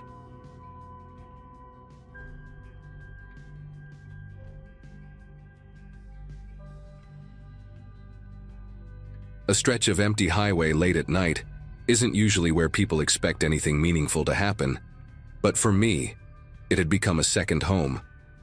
At that time in my life, I was juggling long shifts with the roadside assistance company while trying to save enough to move into a place that wasn't a shared basement apartment. Nights were quieter, paid a little better, and honestly gave me space to think. So when my work phone buzzed with a service request around 1:40 a.m., I didn't hesitate. The location was a long, forgotten segment of highway about 40 minutes from town. No streetlights, barely any signage, the kind of place where the darkness presses against the windows. I didn't bother calling dispatch to say I was heading out. I just grabbed the keys, threw on my jacket, and told myself it would be a quick tire change or a dead battery, nothing more. The road swallowed my headlights as I drove, and the temperature outside kept dipping lower than the forecast said it would. I remember noticing that the asphalt looked almost wet, even though it hadn't rained, like it was holding on to the cold. About 10 minutes from the pin on the GPS, I spotted a dim red glow on the shoulder, hazard lights pulsing weakly. At first, I didn't see anyone standing outside the vehicle, which struck me as strange given how cold it was.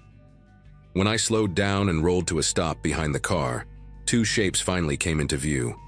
One person leaning against the passenger side door, and another standing just a little too close to them.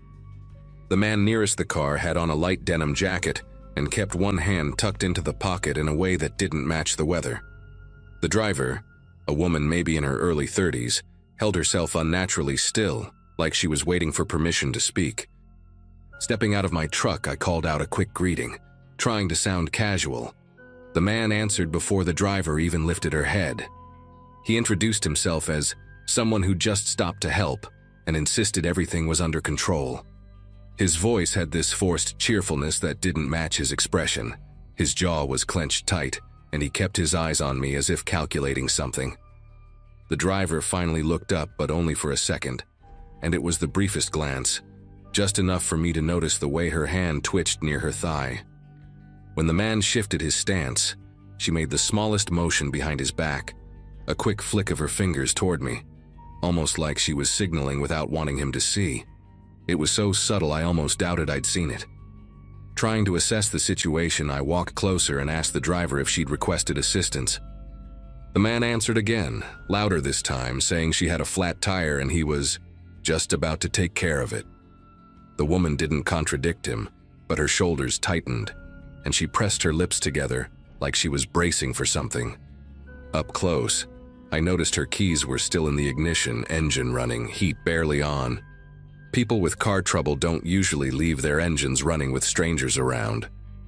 When I crouched near the back to check the tire, she made another tiny gesture, 2 quick taps against her leg, then a slow shake of her head.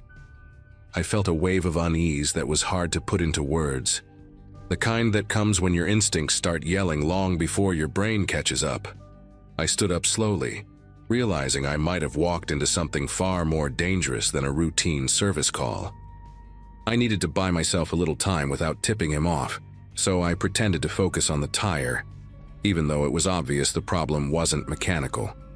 The lug nuts looked untouched, and there were no punctures or bulges, nothing that would have triggered a service call.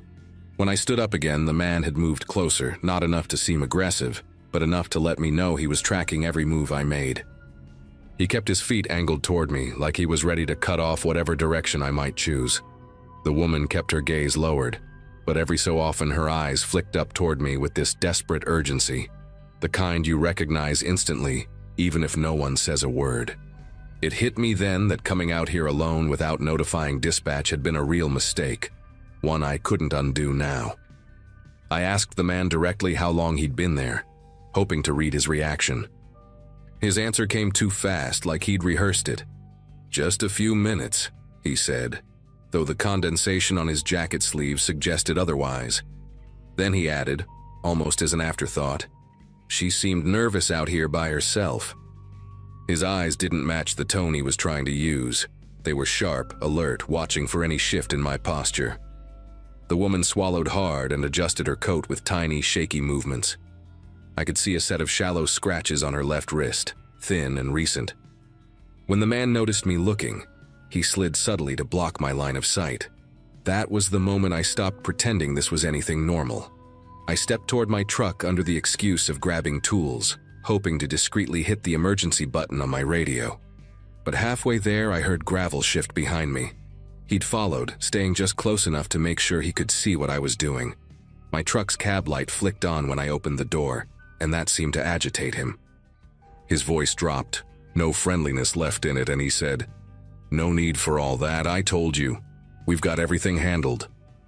That phrasing made it clear he wasn't talking about the car anymore.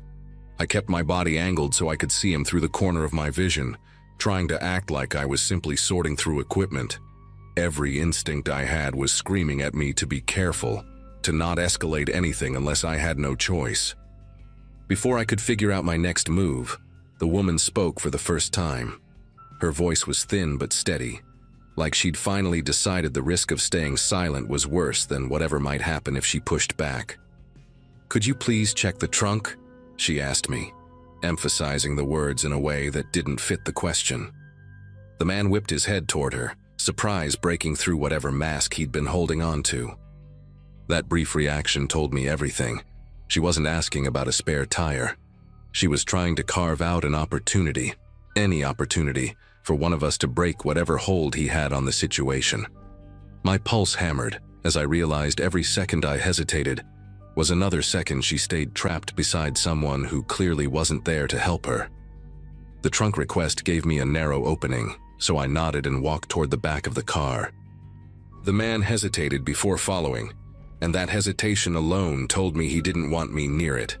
The woman stepped slightly to the side, positioning herself closer to my truck than before, like she was aligning her escape route in advance. As I reached the trunk, I deliberately slowed down, pretending to fumble with the latch while angling my body so I could see both of them in the reflection of the rear window. The man hovered behind me, too close again, arms stiff at his sides. "There's nothing back there," he insisted, but there was a sharpness to his voice now, a raw edge that replaced his earlier forced calm. I lifted the trunk anyway, even though I expected resistance. To my surprise, he allowed it, but his jaw tightened like he was waiting for a reason to intervene. Inside the trunk, everything was too clean. No tools, no luggage, not even a spare tire.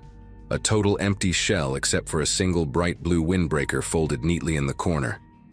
Most people driving that late at night have something back there. Jumper cables, old blankets, grocery bags, anything. The emptiness itself felt wrong. When I turned back toward the woman, she made a small motion with her elbow toward the man, almost like she was trying to tell me without words that the danger wasn't in the trunk at all. It was the person standing beside her. Her breathing had shifted, quiet but uneven, like she was trying to hold herself together. That was when I realized she'd positioned herself just a few steps from my truck's passenger door. She was calculating too. The man suddenly stepped between us and slammed the trunk shut with more force than necessary. "I told you, there's nothing there," he said, tone sharper now. The hollow thud echoed across the empty highway. He squared his shoulders toward me, and there was no attempt at friendliness left, no pretense. His eyes were locked on mine, and the tension rolling off him felt heavy enough to cut through the cold night air. I made sure my hands stayed visible and raised them slightly, not in surrender. but in a way that signaled I wasn't looking for trouble. Behind him, the woman shifted her weight from one foot to the other, ready for a cue, either from me or from whatever unpredictable move he might make next. I knew I had one shot to get both of us out of there without something irreversible happening. My radio wasn't an option with him shadowing my every move, and my phone was buried in my jacket. So I spoke clearly, forcing a steadiness into my voice I wasn't fully feeling. "I need to run a quick verification with the service log," I said. "Company requirement." It was a lie, one he didn't know enough about my job to challenge immediately. Before he could respond, I called out to the woman, "Can you hand me your ID real quick?" Emphasizing hand me in a way I hoped she'd catch. She reacted instantly, stepping toward my truck instead of toward me. The man realized what was happening half a second too late and lunged, not at her, but at me, as if stopping me was the only thing that mattered. That split second became the only window she needed. She yanked open my truck's passenger door and dove inside, slamming it shut just as the man's shoulder collided with mine. The impact wasn't enough to knock me over, but it forced me a step back, and that tiny bit of space became my advantage. I didn't swing or shove him. I just moved out of his reach, putting the length of the truck between us. He rounded the front like he planned to block her in, but she was faster. I heard the click of the lock button, and then the metallic thud of her sliding across the seat to grab the driver's side latch from inside. I threw myself toward the door before he could reach it, and by pure luck we pulled at opposite sides of the handle at the same time. The door cracked open just wide enough for me to wedge my shoulder in and slip into the cab. She shoved my keys into my hand with this urgent determination, like she'd been waiting for this exact moment. The man grabbed the doorframe before I could pull it shut, his fingers hooking over the metal. His face was inches from the gap, expression stripped down to something cold and deliberate. He didn't say a word, not a threat, not a demand, just stared at us like we'd interrupted something he fully intended to finish. I turned the key in the ignition with one hand and used my other forearm to force the door inward, pinning his fingers between the frame and the hinge. He jerked back with a sharp grunt, and that was the only break we needed. I slammed the door shut, threw the truck into drive, and hit the gas so hard the tires skidded before catching traction. The woman pressed herself against the seat, breathing hard, her eyes darting back toward the shrinking figure on the roadside as the headlights stretched his shadow across the asphalt. We didn't speak for a full minute. The highway ahead felt endless, the kind of straight dark road where distance has no meaning. Her hands were clenched around the fabric of that bright blue windbreaker from the trunk, a detail I hadn't even seen her grab. When she finally spoke, her voice trembled only on the first word. She told me she'd pulled over because her engine light came on, and the man had arrived almost immediately, too quickly to be coincidence. He'd insisted on helping, then taken her keys straight from the ignition before she could react. Every attempt she made to step away from him had been met with a firmer tone, a closer stance, a quiet pressure that kept her from running. She hadn't known what he wanted, only that he wasn't letting her leave. Her gestures toward me were the only signals she thought she could risk. I drove her straight to the nearest gas station with lights and security cameras, not stopping until we were in a place that felt safe enough for both of us to breathe normally again. From there, she called a relative to pick her up. I stayed with her until they arrived, then reported everything to dispatch and the county sheriff. When officers checked the location an hour later, neither the man nor her car was there. No footprints, no tire tracks, nothing except a small patch of disturbed gravel where we'd struggled at the door. To this day, I don't know who he was or what he planned to do, and I still think about the fact that I almost showed up too late. But one thing became crystal clear that night. Instincts aren't guesses, they're warnings, and ignoring them on a deserted highway in the middle of the night could have ended in a way neither of us could come back from.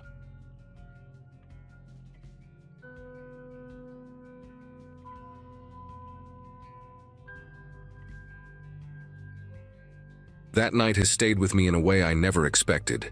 Maybe because life felt so steady back then. I was living alone for the first time in a small apartment near a row of old brick buildings, where the hallways always carried this faint smell of dust and warm paper, like an old library that never quite aired out. I'd been juggling work, errands, and the occasional swipe through a dating app just to remind myself I wasn't turning into a hermit. That's where I met a guy named Evan, at least that was the name he used. His profile showed him outdoors a lot, usually with a baseball cap and a big grin, the kind that made him look approachable without trying too hard. We chatted for a few days, nothing deep, but enough that meeting him didn't feel reckless at the time. He pushed a bit harder than I expected when it came to picking me up. I suggested meeting at the cafe, but he replied right away saying he'd rather take care of the driving, adding a winking emoji that I tried to interpret as playful, not controlling. I hesitated, fingers hovering above my phone, but eventually agreed because I didn't want to come across as paranoid. When he pulled up, the car was spotless in a way that didn't match the slightly messy vibe he'd given off online. He stepped out wearing a dark green jacket with scuffed elbows and greeted me with a laugh that came out too loud for the quiet street, like he'd practiced sounding relaxed and overshot the landing. Still, dinner itself was fine. Not great, not terrible. He talked a lot, mostly about his job in consulting, though every time I asked what exactly that meant, he changed the angle of the conversation. When we got back to my building, he parked and immediately got out, saying he'd walk me to my door. I thanked him but said it wasn't necessary. It wasn't even late, and I lived in a pretty safe area. The shift in his face was instant, like someone clicking a switch behind his eyes. He didn't argue, just nodded once with this stiff-clipped motion and got back into the car. He didn't wave, didn't say goodnight, just pulled away with this slow, crawling roll that made me stand there pretending to check my purse so I wouldn't have to watch him drive off. Inside my apartment, I tried to shake it off by making tea and watching something dumb on my laptop, but the whole interaction kept replaying in my head, especially the way he shut down the second I declined his offer. A few hours later, I opened the app again out of curiosity, maybe to reassure myself I hadn't imagined the weirdness. His profile was gone, not unmatched, not blocked, but vanished completely. The more I thought about his pictures, the more details stopped lining up. One photo that looked like a campsite suddenly seemed like a stock image. The hiking picture had a backdrop I'd swear I'd seen online before. Even the age he listed didn't match the tiny lines I'd noticed near his eyes in the restaurant. It felt like realizing I'd gone on a date with a cardboard cutout, something shaped like a person but hollow once you looked too close. At the time, it just left me unsettled, nothing more. I couldn't have guessed the night still had one last turn waiting for me. Later that night, the building was unusually quiet, the kind of silence that makes every small noise stand out like it's being amplified. I couldn't sleep, so I left the living room lamp on and curled up on the couch scrolling through mindless videos just to distract myself. Every so often, the pipes in the wall let out these metallic pops, normal for the building, but they kept making me glance toward the hallway that led to my front door. Around midnight, something made me get up and walk to the peephole. It wasn't a noise exactly, more like the sense that the quiet had changed shape. When I looked through, the hallway was empty, but there was a faint shadow stretching across the floor, as if someone stood just outside the narrow field of view. I blinked hard, stepped back, and then leaned in again, but the shadow stayed, unmoving. My first instinct was to rationalize it. Maybe the light in the hallway was flickering, or maybe there was something leaning against the opposite wall casting that shape. I stood there arguing with myself in whispers, telling my brain to stop jumping to conclusions, but my body wouldn't move away from the door. Then I noticed something else. The air felt warmer near the peephole, like someone on the other side was standing close enough for their body heat to bleed through the wood. I rested my palm against the door for just a second and felt a faint vibration, rhythmic and subtle, like breathing. That's when the realization sank in that whoever or whatever was out there wasn't just passing through. They were waiting. I backed away slowly, keeping my eyes locked on the door. My apartment wasn't big, but suddenly it felt too open, with every lamp casting long, strange shadows across the walls. I reached for my phone, debating whether I should call someone, my friend Marina maybe, or even the building's security desk. But the idea of saying it out loud made me feel ridiculous. I hadn't seen a face. I hadn't heard footsteps. Just a shadow and warmth. I kept trying to convince myself I was overreacting to a bad date and a worse vibe. Still, I turned off the TV and stood in silence, listening to every creak of the old building like it was a message. That's when the doorknob moved. It didn't rattle or jerk like in movies. It rotated slowly, deliberate enough that I heard each tiny shift of metal, like someone testing it with patience. Like they already knew I lived alone and wanted to see if I'd forgotten to lock the deadbolt. I felt my breath catch, not in a dramatic way, but in a quiet, instinctive way, like my body was bracing for something it didn't want to name. I took 2 steps back, then 3, gripping my phone so tightly my fingers tingled. The knob never turned all the way, but it moved just enough to prove that what I'd felt wasn't imagination. Someone was standing at my door, trying to get in as calmly as if they had all night to try. The sound stopped as suddenly as it began, but the silence that followed felt heavier than before, almost like it had weight to it. I kept staring at the door, expecting the knob to turn again, but nothing happened. I waited a full minute before tiptoeing back toward the peephole, moving slowly enough that the floorboards wouldn't betray me. When I pressed my eye against the tiny glass, the hallway looked normal again. Empty still, lit by that tired yellow bulb overhead. But the shadow I'd seen earlier wasn't there anymore. The air around the door didn't feel warm either. Everything looked so plain that I started wondering if my mind had stitched the whole thing together out of leftover anxiety from the date. I almost convinced myself of that, right up until I noticed the faintest echo of a shoe print right at the edge of my doormat, like someone had been shifting their weight back and forth while waiting. I backed away from the door and sat on the floor with my knees pulled up, trying to steady myself. I thought about calling the police, but what would I even say? Hi, a man I went on one mediocre date with might be lurking outside my home, except I can't prove it? It sounded absurd. And yet the unease rising through me didn't feel absurd. It felt precise, like every instinct I had was pointing toward the same conclusion. I wasn't imagining anything. I checked the windows next, drawing the curtains tighter even though I lived on the 3rd floor and no one could reach them from outside. Then, I turned off the lamp in the living room, leaving only the soft glow from the kitchen nightlight. The dimness made shadows pool in the corners, but I felt less exposed with the lights low. I tried lying down on the couch, thinking sleep might take the edge off, but every sound made my eyes snap open. A distant elevator ding, the creak of another tenant's door. Even the hum of the refrigerator sounded sharper. Sometime around 1:30 I heard soft footsteps in the hallway, slow, evenly spaced, like someone pacing rather than heading toward a specific unit. They paused near my door, paused long enough that I covered my mouth with both hands to keep my breathing quiet. Then the steps continued a few paces and stopped again, right near the stairwell. Whoever it was didn't go down the stairs or toward the elevator. They just stood there, listening, waiting. The presence felt intentional, like I was the only reason they were lingering on my floor at all. I stayed frozen on the couch until the footsteps eventually faded, but I didn't dare check the peephole again. My phone battery hovered at 12%, and I kept it clutched in my hand just in case. Every scenario I could think of flashed through my mind, each one worse than the last. I kept replaying the shift in Evan's face when I refused to let him walk me to my door. The stiffness in his posture, the sudden quiet, the way he pulled away without a single word. All those strange gaps in his stories at dinner had felt mildly annoying at the time. Now they stacked together like mismatched puzzle pieces, forming a picture I didn't want to look at directly. Whoever he really was, he hadn't disappeared from that app because he got bored. Something about the timing made my skin prickle in a way I couldn't ignore anymore. By the time 3 a.m. crawled around, exhaustion started pulling at me, but I was too keyed up to close my eyes for more than a few seconds. I decided to sit at the small dining table facing the door, telling myself that keeping the door in sight would make me feel more in control. It didn't.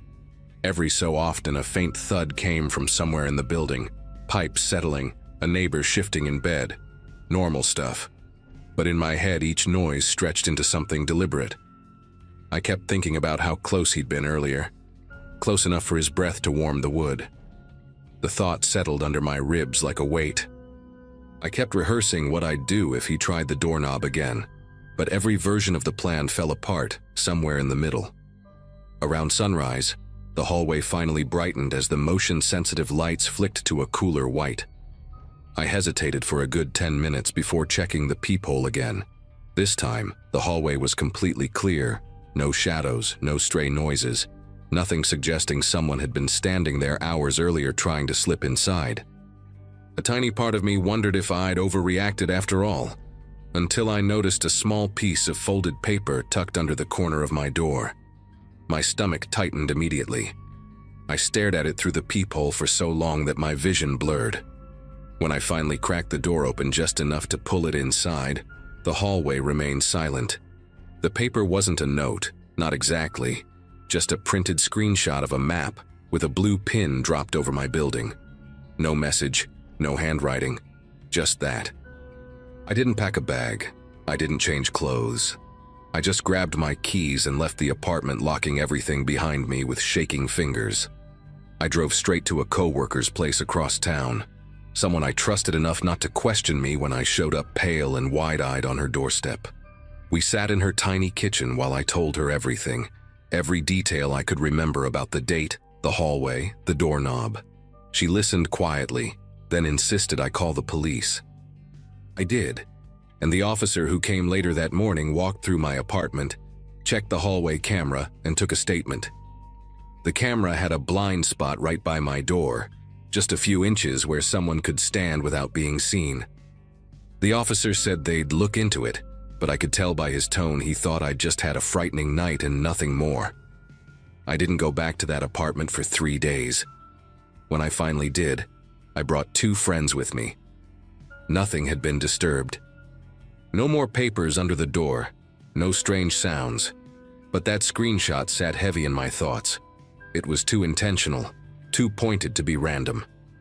I ended my lease 2 months early and moved to a different building across the river, someplace with brighter hallways and cameras that didn't leave blind spots. I changed numbers, deleted the dating app, and spent weeks wondering how much of the person I'd met was even real. What scared me most wasn't that he'd lied about his photos or his job. It was that he'd wanted to walk me to my door. He wanted to know exactly where I lived. Looking back now, I still don't know what would have happened if I hadn't locked the deadbolt that night. Maybe nothing. Or maybe everything that kept me awake afterward. The footsteps, the warmth at the door, the map, would have led somewhere much darker. All I know is that the moment that doorknob turned, something in me changed permanently. I trust my instincts now, even when they don't make sense to anyone else. Especially then. Whatever he was planning, it stopped at that locked door. And that's enough closure for me, even if the rest of it never makes sense.